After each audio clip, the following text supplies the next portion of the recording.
Bonjour à tous. Donc aujourd'hui, je vais vous présenter un projet, ou en tout cas une partie du projet Ça marche, sur lequel nous avons essayé de retracer des éléments de la vie en mer du saumon, notamment par rapport à l'analyse de ces écailles. Alors c'est le fruit d'un travail de nombreuses personnes. J'ai de nombreux collaborateurs avec moi sans qui ce travail n'aurait pas été possible. Vous allez aussi voir aujourd'hui, cet après-midi, des choses dont vous avez déjà entendu parler ce matin à différents moments. J'espère que ça ne vous embêtera pas trop, mais c'est surtout qu'on travaille tous ensemble. On travaille tous ensemble dans différents labos, au sein des mêmes laboratoires, et puis qu'on a des fois différentes approches pour aborder les mêmes questions, les mêmes résultats. Comme ça, ce sera l'occasion de refaire un petit point là-dessus. Pour commencer, rien de très nouveau, mais rappeler que ce saumon, ces truites de mer, ont un cycle de vie anadrome entre la rivière et la mer. C'est des cycles de vie qui sont fortement contraints par des compromis entre deux milieux très contrastés, l'eau douce d'un côté et la mer de l'autre, qui sont caractérisés, ces deux milieux, par des contraintes très spécifiques. En rivière, on grandit pas beaucoup, mais la survie est assez protégée, assez bonne. En mer, par contre, on a bien vu qu'il y avait des occasions de croissance assez fortes. Probablement aussi des risques de mortalité par différentes causes qui sont importants. Donc, il faut que le poisson il trouve son équilibre entre ces deux milieux. Le problème, c'est qu'une fois qu'ils sont partis en mer, on ne sait plus trop bien où ils vont. On a eu des exemples ce matin en détail. Ken nous a présenté des projets pour essayer de mieux comprendre où ils vont en mer. Étienne nous en a parlé aussi. Dans les zones estuariennes un peu plus proches de chez nous, Céline a apporté quelques éléments complémentaires. Mais à ce jour, on a quand même peu d'informations sur ce qui se passe en mer. Ici, une carte de distribution. On voit des limites approximatives, nord et sud de là où se trouveraient les saumons. On a essayé de tracer des grandes lignes, des grandes routes de migration. Il y a un peu plus de détails dans ce qu'a présenté Ken ce matin, mais c'était pour présenter cette idée qu'il y a des connaissances, mais il y a encore beaucoup de flou. Trouver des saumons dans toute cette zone-là, c'est encore très compliqué. Donc beaucoup d'incertitudes sur où, quand, comment et pourquoi les poissons sont dans ces zones-là. Pour essayer d'avancer plus loin, finalement, nous avons en rivière la chance d'avoir un certain nombre de stations de suivi. Des stations de suivi, soit par des vidéocomptages, soit par des pièges de capture des poissons, qui sont finalement les ultimes témoins au départ et au retour de cette vie en mer des saumons. Ça nous apporte un certain nombre d'observations, de comptages, des mesures, des prélèvements qu'on peut faire, aussi éventuellement du marquage individuel, qui sont autant d'éléments qui vont nous aider à en apprendre un petit peu plus sur la vie en mer, sans oublier non plus aussi les captures en ligne. Les captures par les pêcheurs nous apportent des informations complémentaires sur tous ces saumons qui reviennent. Alors ici, on a différents exemples sur des poissons observés, capturés sur les Landes, sur l'Aulne, ou ici sur le Couesnon aussi. Par exemple, qu'est-ce qu'on observe comme données sur ces stations de comptage? Ici, sur la Brelle, par exemple, on a regardé la taille de nos poissons qui partent, les smolts de truite et les smolts de saumon. Ici, les smolts de saumon en rose et puis les truites ici. Les smolts de saumon ont une taille plus petite au départ que les smolts de truite. Par contre, quand on regarde les adultes qui reviennent, finalement, c'est l'inverse. On a des truites qui sont en moyenne plus petites, alors que les saumons semblent avoir plus profité de leur séjour en mer. Donc voilà, c'est des éléments tout simples, des comptages, des mesures, mais qui finalement nous permettent aussi d'aller un peu creuser qu'est-ce qu'il y a dans ces données, qu'est-ce qui s'est passé en mer. Un autre élément, au-delà des comptages, c'est les écailles, dont on a parlé, des écailles qui ressemblent aux stries des arbres, qui sont des témoins de cette vie passée. Ce sont des enregistreurs de croissance, des patrons de croissance des saumons et des truites en mer. Et on utilise ces alternances de périodes de forte croissance et de faible croissance, des bandes plus ou moins sombres et des bandes plus ou moins claires, pour compter l'âge des poissons. On estime un poisson qui a passé 1 an, 2 ans en mer ici. Mais si on regarde un peu plus près, si on zoome sur ces écailles, on peut regarder plus en détail les dépôts de ces circuliers, les dépôts de ces épisodes de croissance. Et pourquoi pas utiliser finalement les écailles et ces patrons de croissance pour étudier la croissance elle-même en mer.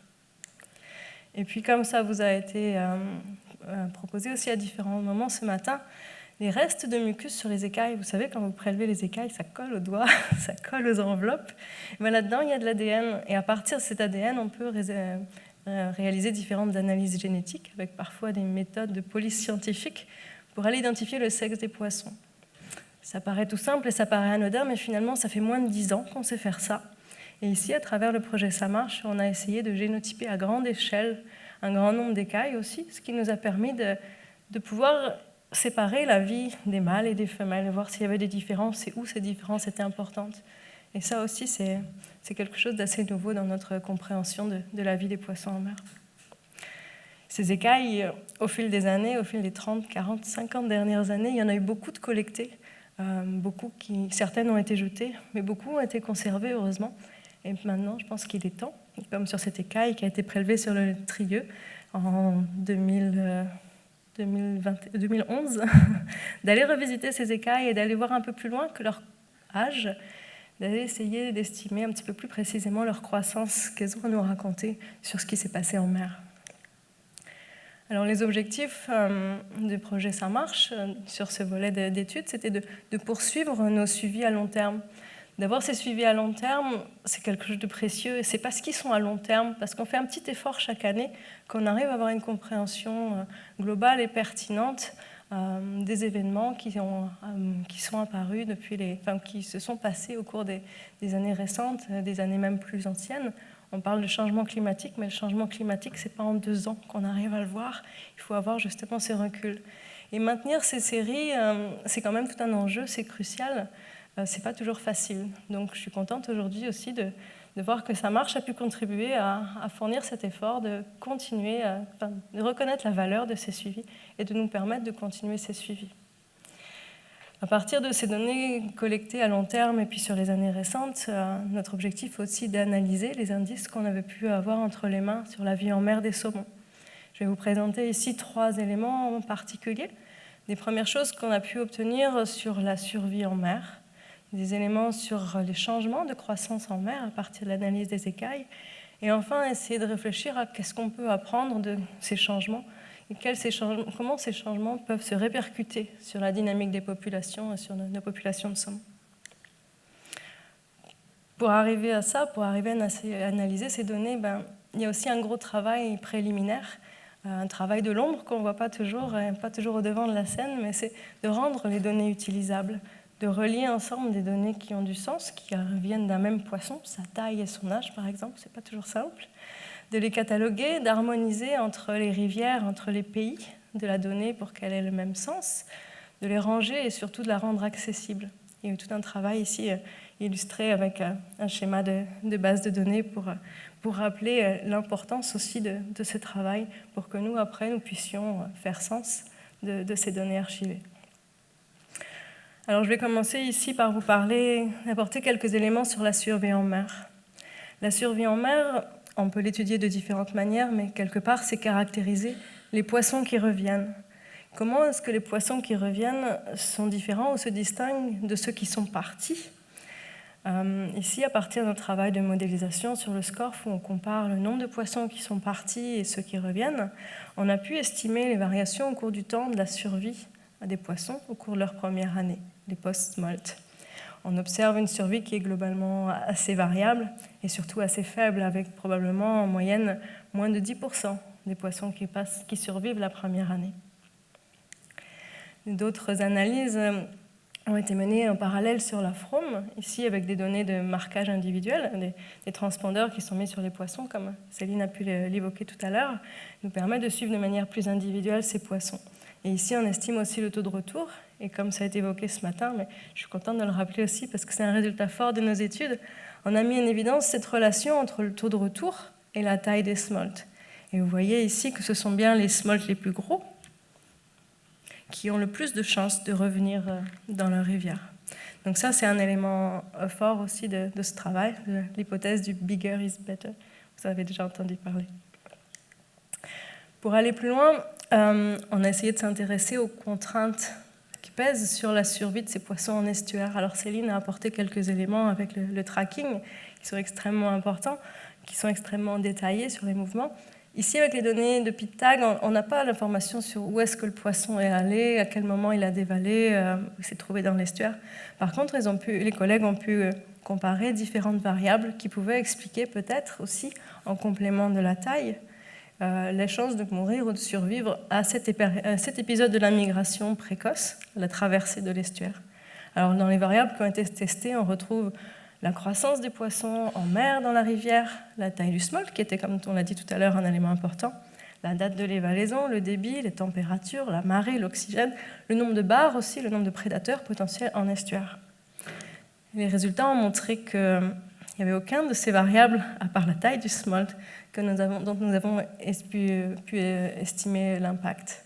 Donc ça retombe aussi un petit peu sur les résultats de Céline, qui disait qu'elle non plus, elle n'avait pas pourtant, avec son étude, elle n'avait pas été capable d'identifier clairement un seul de ces facteurs qui soit plus important que les autres. Ça ne veut pas dire qu'ils n'agissent pas, mais on n'arrive pas vraiment à le mettre en évidence ici. Donc la mortalité, elle arrive aussi sûrement beaucoup plus après la partie estuaire, et ça, pour l'instant, on n'a pas été encore plus loin, et comme l'a souligné Ken ce matin, il y a des gros projets, je pense, à mener pour comprendre un peu plus cette survie en mer.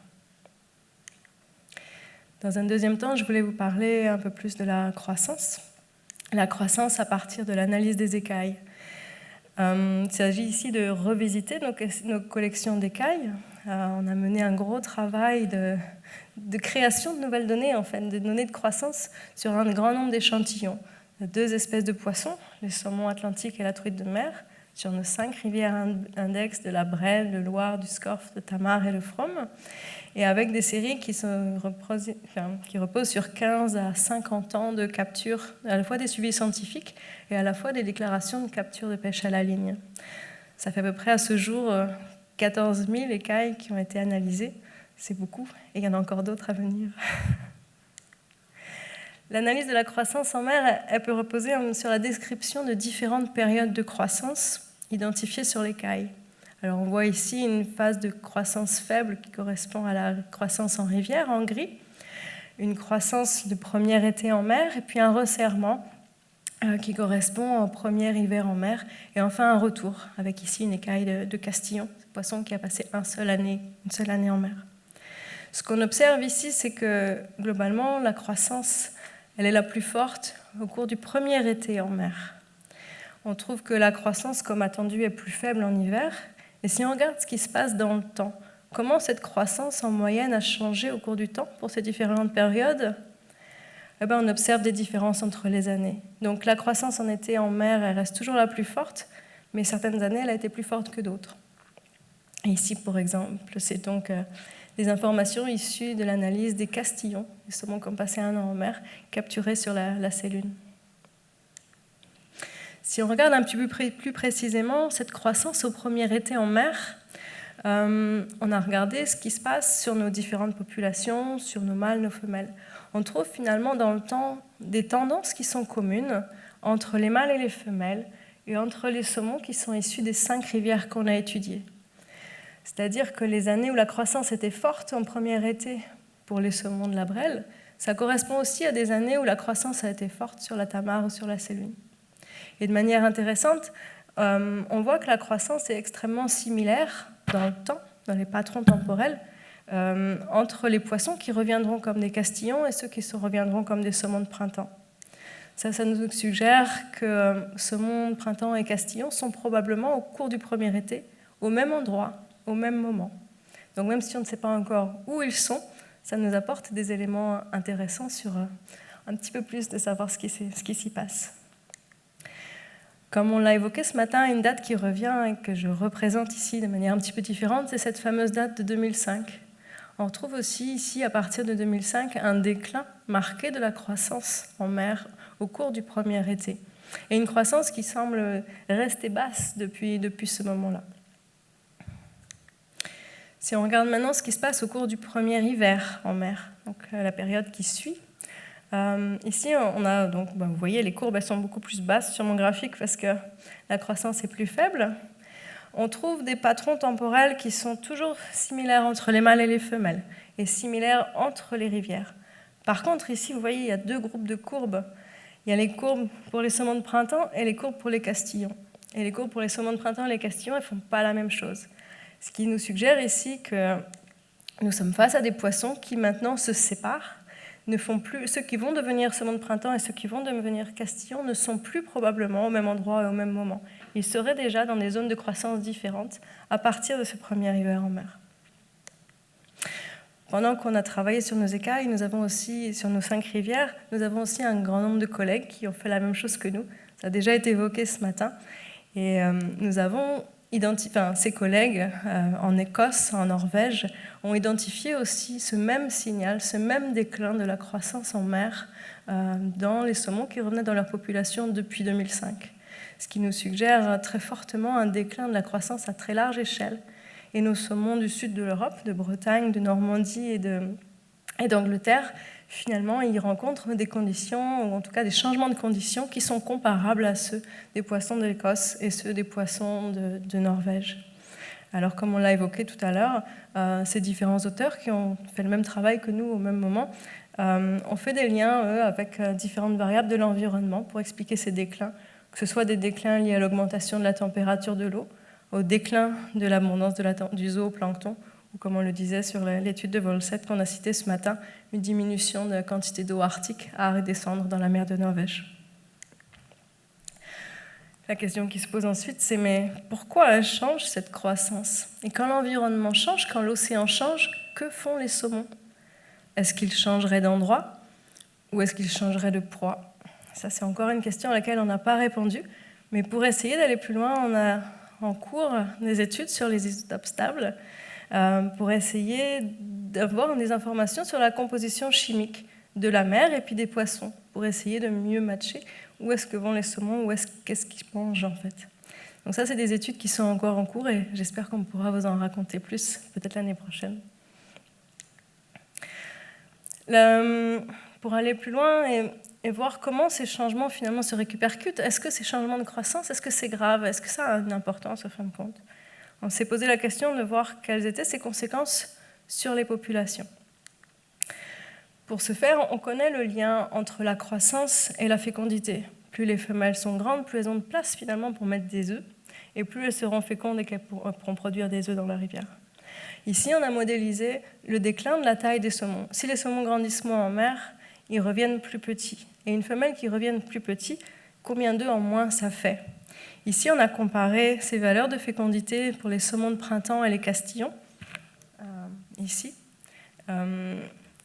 Et on voit du coup très nettement un déclin de la fécondité qui est particulièrement marqué chez les saumons de printemps. Ici, c'est des données qu'on a produites à partir des tailles de capture de poissons sur la Brelle. Et sur le SCORF, on a un signal assez identique aussi, avec un déclin de la fécondité des femelles au cours du temps.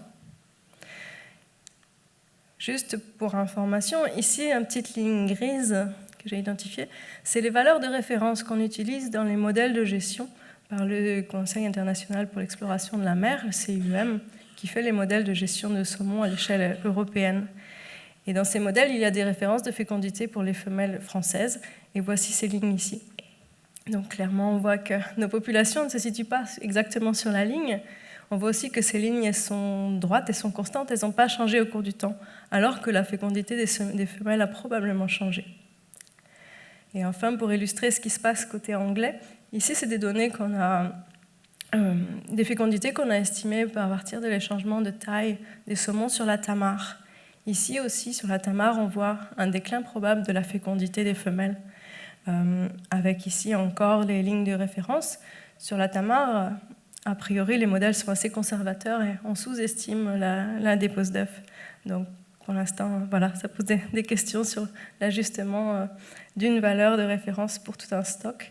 Il y a des changements et dans le temps. Il y a aussi sûrement des changements dans l'espace entre les rivières.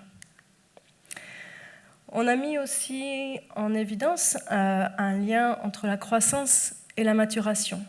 Il semble que la décision de maturation en mer soit contrainte par l'atteinte d'un certain seuil physiologique. Si les poissons ne sont pas prêts, si les poissons ne sont pas assez grands, ils ne pourront pas déclencher le processus de maturation, qui est un processus coûteux et qui est finalement le résultat d'un compromis entre je suis prêt, je me reproduis tout de suite, ou j'attends un an de plus pour être plus grand, mais au risque de mourir avant de venir me reproduire. Et cette décision de maturation, elle est cruciale parce qu'elle va aussi déterminer l'âge des poissons au retour, si les poissons vont revenir en tant que castillon ou saumon de printemps. Les analyses que nous avons menées ici nous montrent en effet que la décision de maturation est fonction de la taille et qu'une grande croissance, une grande taille va correspondre à la production de poissons, va déclencher une maturation plus précoce. On a mis aussi en évidence des différences marquées entre sexes, avec des femelles qui doivent atteindre une taille plus grande en proportion que les mâles pour pouvoir revenir se reproduire. Alors ici, je vais essayer d'expliquer le graphe en me tournant. Ça. Ici, on a la probabilité de maturer après 1 an en mer. Quand la probabilité, ça veut dire que ça fabrique des castillons. Ici, quand elle est à 0, ça veut dire que le poisson ne se mature pas après 1 an et qu'il va devenir saumon de printemps, après 1 an supplémentaire passé en mer. Ici, on a la taille de l'écaille, un proxy de la taille du poisson. Et plus les poissons sont grands, au cours de leur première année de vie en mer, plus ils ont de chances de revenir comme castillons. Et on voit aussi qu'il y a cette différence entre mâles et femelles et que les poissons, les mâles, même pour une taille relativement faible, ils auront de toute façon une très grande chance de revenir comme castillons. Alors que les femelles, il n'y a que celles dont la croissance a été très forte qui vont revenir comme castillons. La plupart, sinon, va attendre une 2e année à mer avant de revenir. Ça suggère aussi que si la croissance diminue, si on va vers la gauche de mon graphique, on va probablement produire plus de saumons de printemps. C'est ce que évoquait tout à l'heure ce matin Étienne. Alors, est-ce qu'on a affaire à une maturation plus tardive si la croissance diminue ? C'est probable, mais de toute façon, ce changement de croissance va avoir des répercussions en cascade dans nos populations. Les poissons sont plus petits, peut-être qu'ils vont revenir plus tardivement. On a un changement de la structure d'âge de nos populations, un changement de la structure de taille aussi, un changement du sexe ratio, puisqu'on a vu que la décision a été dépendante du sexe et que les femelles et les mâles ne vont pas répondre de la même manière à une diminution de la croissance. Ça suggère aussi que le nombre d'œufs pondus dans la rivière va probablement changer aussi, juste parce que la croissance en mer a changé. Le travail suivant qu'on a mené, c'était d'essayer de combiner tous ces éléments au sein d'un même modèle, voir comment les changements de l'environnement marin vont se répercuter sur la dynamique des populations. Et au lieu d'avoir cette boîte noire, ce système qui tourne, dont on ne sait pas trop ce qu'il y a derrière, on a essayé de représenter explicitement les différents processus démographiques qui jalonnent la vie du saumon, à savoir la survie, la croissance, la maturation, la fécondité et le sexe ratio.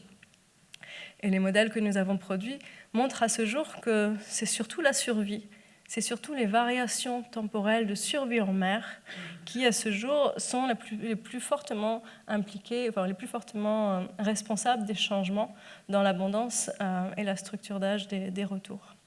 On a donc en ce moment des populations qui sont probablement assez peu résilientes aux variations de la survie en mer. Ou en tout cas, c'est les variations de la survie en mer qui sont le principal facteur de changement dans le temps de nos populations. Pour finir, juste une petite diapo de conclusion sur ce que nous avons appris.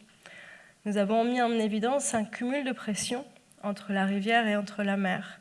Ça veut dire qu'on a des populations qui sont soumises à des réponses locales très spécifiques, mais aussi des populations qui répondent de manière globale à des grands facteurs, probablement en mer, qui vont agir de la même façon sur toutes les populations.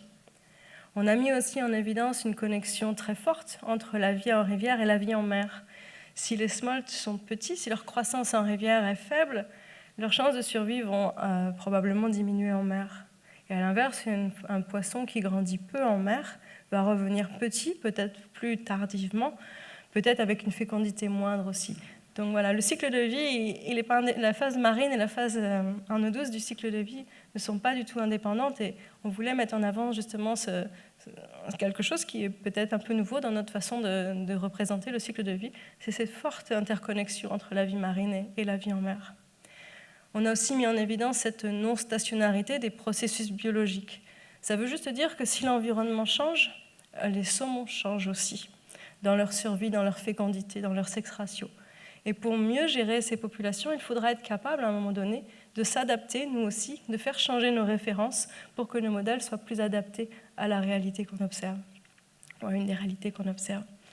Et enfin, le travail de modélisation intégratrice qu'on a mené, cette approche mécaniste où on va représenter de manière plus précise les différents processus biologiques, je pense que ça nous apporte beaucoup de choses, ça rend les modèles beaucoup plus réalistes et beaucoup plus compréhensibles. Et nous pensons aussi que cette gestion du saumon, elle sera bien améliorée par une meilleure compréhension du cycle de vie dans son ensemble. Merci de votre attention.